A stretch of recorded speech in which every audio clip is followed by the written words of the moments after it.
C'était des personnes qui consommaient comme moi, voire plus. Et donc forcément, si ces personnes devaient admettre que j'avais un problème, il fallait qu'elles admettent qu'elles en aient un elles aussi. Et là, je parle de mon cas, mais il y a des personnes qui arrivent à fumer beaucoup plus que moi au quotidien et qui en souffrent beaucoup plus aussi et qui, au moment de l'arrêt,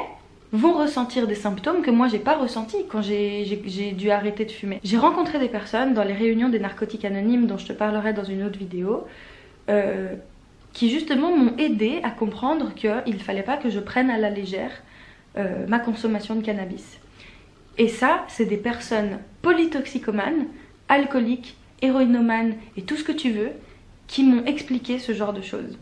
Moi, au début, je me sentais carrément illégitime d'être là parce que je me suis dit, mais je vais être face à des gens qui ont subi des souffrances que je suis loin de m'imaginer. Je vais être avec des personnes qui ont une histoire qui n'ont rien à voir avec la mienne et qui ont vécu des choses au quotidien qui sont à des années-lumière de ce que moi je peux vivre. Et donc, quand je suis arrivée là-bas, je me sentais ridicule de mettre les pieds dans ce genre de réunion parce que je me suis dit, je vais débarquer, je vais parler de mes pets et tout le monde va se foutre de ma gueule de me dire mais qu'est-ce qu'elle fout là celle-là? Parce que j'étais sûre que ces gens-là allaient justement me sortir le fameux discours du mais les joints c'est pas grave, on s'en fout, y a pas de problème au quotidien, c'est pas comparable avec nous ce qu'on a, etc. Et ben figure-toi que c'est exactement dans ce genre de réunion que j'ai compris que je devais pas prendre ça à la légère. Et heureusement, à ma grande surprise, ce sont des personnes qui ont vécu des situations beaucoup plus difficiles que moi, qui ont souffert 10 000 fois plus que moi, qui ont été face à des substances qui étaient 10 000 fois plus difficiles à lâcher que le cannabis, qui m'ont dit que oui, en effet, on peut devenir accro au cannabis. Et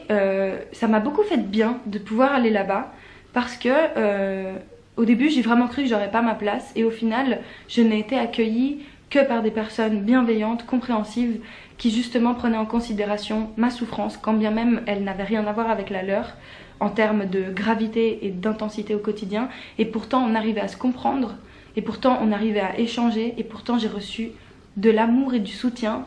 de personnes qui justement arrivaient à s'imaginer le pourquoi j'étais là, et qui trouvaient ça légitime en fait, et qui justement insistaient sur le fait que oui, même si là tu parles que des pets, bah, il faut quand même que tu arrêtes les pets. Parce que certaines personnes que j'ai rencontrées là-bas ont fumé pendant 30 piges quotidiennement et qui pour le coup ont ressenti des symptômes de sevrage physique au moment de l'arrêt. Je suis pas là pour déballer la vie de ces personnes-là, mais c'est là-bas que j'ai eu ce genre de témoignage et que je me suis rendu compte que en fait on était tous dans le faux de se dire que